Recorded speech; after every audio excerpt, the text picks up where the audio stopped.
Bismillah ar-Rahman ar-Rahim. Je voudrais dire deux mots sur la torture en Algérie.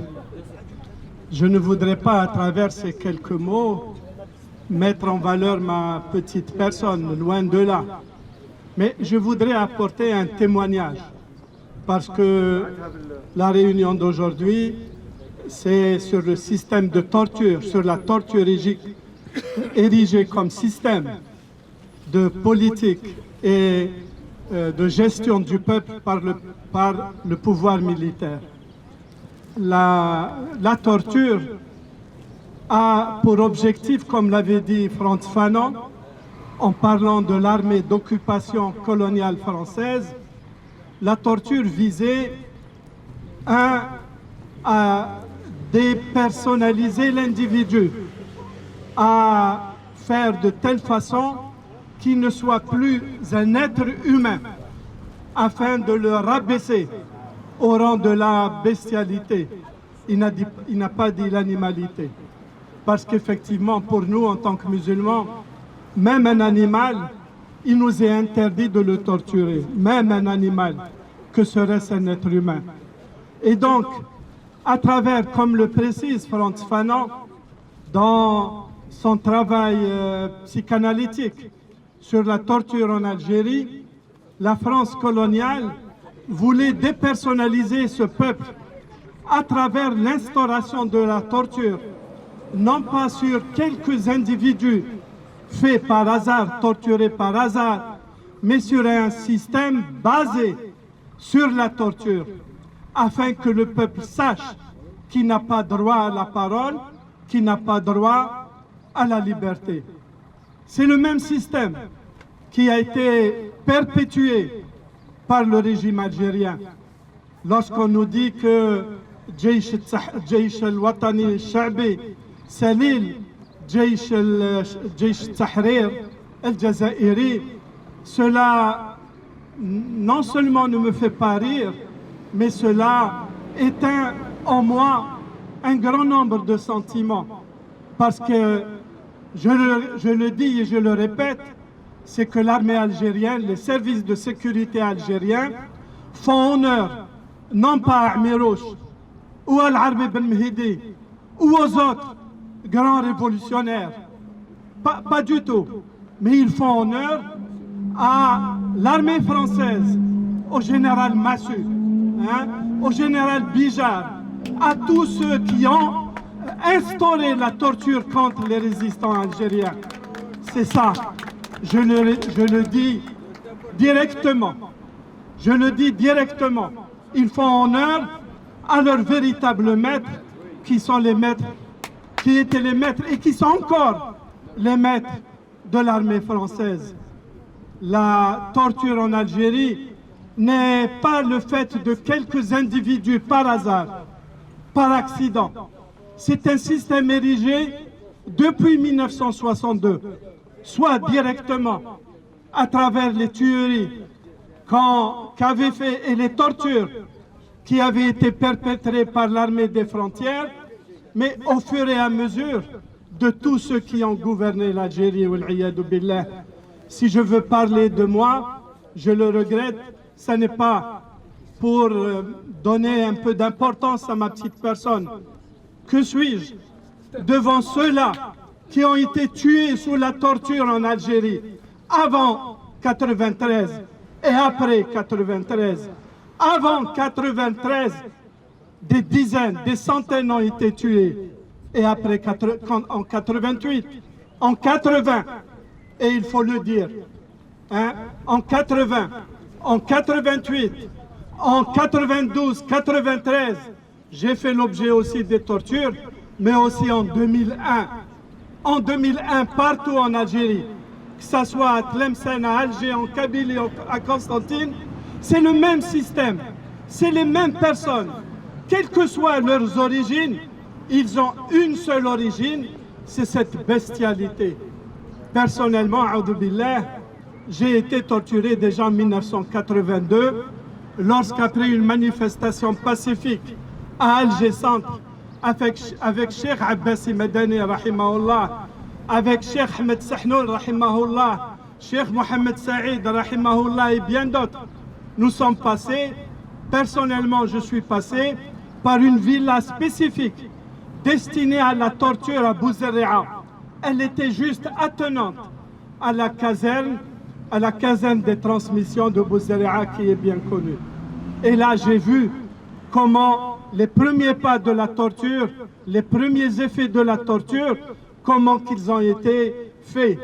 Mon beau-frère lui-même, a été frappé, tellement frappé sur la boîte crânienne qu'il a eu une hémorragie interne. Et lorsqu'on nous a incarcérés à Berwaria, cette hémorragie a commencé à compresser le cerveau jusqu'à ce qu'il perde sens, jusqu'à ce qu'il perde le sens debout, jusqu'à ce qu'il ne voit plus. Il a fallu une intervention grâce à des connaissances alors que nous étions en prison pour qu'il sorte de cet état-là. En 93, en 92, j'ai personnellement encore été victime de la torture dans les locaux du commissariat central de la part de la police d'Alger, du commissariat central pendant 5 jours. Et puis à nouveau, on m'avait présenté devant un juge d'instruction que personnellement je ne connaissais pas, mais qui lui me connaissait parce que, entre guillemets, j'étais un homme un peu public connu à Alger. Et donc il écoutait mes conférences, il écoutait mes doros. Et lorsque je lui ai dit, eh bien vous devez au moins écrire, décrire ma situation, il a pris peur. Il a pris peur et il a refusé d'écrire sur le procès verbal ce qu'il a vu comme effet de la torture sur mon visage, sur mon corps. Deuxième ou troisième, après 82, troisième arrestation en 1993, de la part directement de cette DRS. On m'a pris devant mon fils, qui pendant 93, 96, pendant 10 ans, il a souffert de la perte de la parole parce qu'il m'a vu lorsqu'ils m'ont pris déjà au bas de ma maison, au bas de mon appartement, qu'est-ce qu'ils ont fait de moi? Et ils m'ont pris directement au centre Abla Ansar, oui, au centre Ansar. Et c'est là que j'ai vu ce qu'ils ont fait des Algériens, sans aucune précaution, avec toute impunité. Parce que ceux qui me torturaient, qui m'ont torturé, ceux qui ont torturé Nourdin, ceux qui ont torturé Abdallah, mon témoignage, vous pouvez le retrouver sur Algeria Watch. Mon témoignage, il se trouve ici à Berne, auprès du ministère public de la Confédération, qui est en train de poursuivre le général Nazzar, ce criminel. Tout ce que je vous dis se trouve aussi, ce témoignage a été aussi consigné par Amnesty International. On m'a dévêtu, on m'a frappé, on m'a fait boire de l'eau jusqu'à ce que le ventre devienne gros. Ensuite, après, ils ont sauté sur mon ventre de telle façon que tout le liquide ingurgité sorte par tous les orifices du corps. Et encore une fois, et encore une fois, et encore la torture électrique sur les parties intimes, sur les lobes des oreilles, et ainsi de suite. Je pensais que la fin était proche. Et cela a été refait plusieurs fois. Mais en fait, mais non. Ce que j'ai subi n'était que 1/100000e de ce que ont vécu d'autres près de moi. D'autres près de moi. Un certain Abdallah a été mis dans une espèce de cercueil qu'ils ont bouché. Il n'y avait laissé que quelques trous. Et dans ces trous-là, ils avaient mis des cigarettes de telle façon à ce qu'ils ne puissent respirer que la fumée de cigarette, jusqu'à ce que son corps complètement devienne bouffé. J'ai assisté, moi, personnellement, à l'assassinat d'un certain Rahoui que je ne connaissais pas, mais qu'on entendait comment ils le frappaient, comment ils le torturaient, et comment qu'ils l'ont jeté aux toilettes, les seules toilettes dont on disposait. Lorsqu'on pouvait aller une fois ou deux fois par jour aux toilettes, il gisait par terre, les mains liées par les menottes. Dans un état second, il était en train d'agoniser avec du sang qui coulait. Ils l'ont laissé mourir ainsi pendant 2 ou 3 jours, jusqu'à ce qu'il meure complètement. J'ai vu un autre élément dont on a brisé le fémur, qui ne pouvait se déplacer aux toilettes qu'en étant porté. Et ainsi ils l'ont laissé jusqu'à ce qu'il perde son membre inférieur. J'ai vu un autre Nourdine, qui a été flagellé, torturé, flagellé sur son dos, à tel point que les muscles ont été cisaillés par les coups, et sur ces plaies béantes, encore saignantes, ils y mettaient tout ce qu'ils pouvaient imaginer, comme sel, comme piment. Pourquoi tout cela? Pourquoi tout cela? Parce qu'en fait, vous, le peuple algérien, vous n'êtes pas digne de vivre dans une république libre. Parce que l'Algérie ne peut appartenir qu'à ce système militaire, qu'à ce système basé sur la répression. Ce système qui est basé sur le fait de nier l'autre. Et tous les moyens sont bons. Avec ce Hirak qui a pu rassembler l'ensemble du peuple algérien, ils ont essayé de diviser. Voilà les Arabes, voilà les Amazirs. Et ils ont tout fait. Attention, les promoteurs de cette politique de division sont aussi bien des Arabes ou des Amazirs. Parce que ce qui les unit, ce n'est pas la mazérité, ce n'est pas l'arabité. Ce qui les unit, c'est le pouvoir. Et donc, ils ont tout fait pour diviser ce pays-là. Ils n'ont pas pu. Maintenant, à nouveau, Chengriha.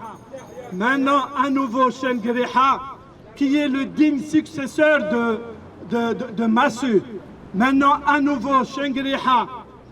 Et ceux qui sont avec lui, ces généraux, sont en train de brandir l'épouvantail islamiste. Et quelques jours après, Cheikh Ali Ben Hadj, déjà qu'il était restreint dans ses mouvements, eh ben, lui dit, tu n'as plus le droit à la parole. Mais c'est au nom du droit à cette parole que le peuple, cette parole libre, que le peuple algérien est sorti. Et c'est pour ça que Cheikh Ali Ben Hadj continue son djihad. Son djihad par la parole, oui, c'est un djihad par la parole, parce que aussi Dieu dit subhanahu wa ta'ala wajahidhum bihi jihadan kabira, c'est-à-dire wajahidhum bil Qur'an jihadan kabira. Oui, parce que le droit à la parole, le droit à la résistance, le droit à la dignité, personne ne peut l'enlever. Ni Chengriha, ni Nasser al-Jinn, ni Nazar, qui est déjà, Inch'Allah, ici en Suisse, prévenu de crimes contre l'humanité et de crimes de guerre, Inch'Allah. Notre peuple doit encore résister.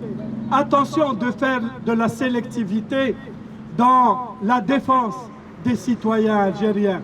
Parce qu'on voit certains qui sont globalement aussi avec le Hirak, défendre certains et ne pas défendre d'autres.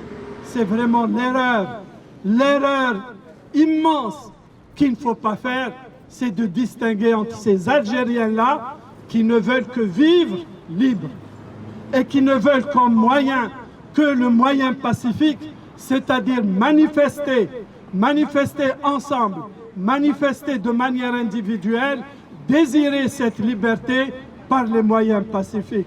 même si les moyens pacifiques vont nous faire durer encore beaucoup plus longtemps, oui, c'est le seul moyen qui nous reste. Wassalamu alaikum wa rahmatullahi wa barakatuh.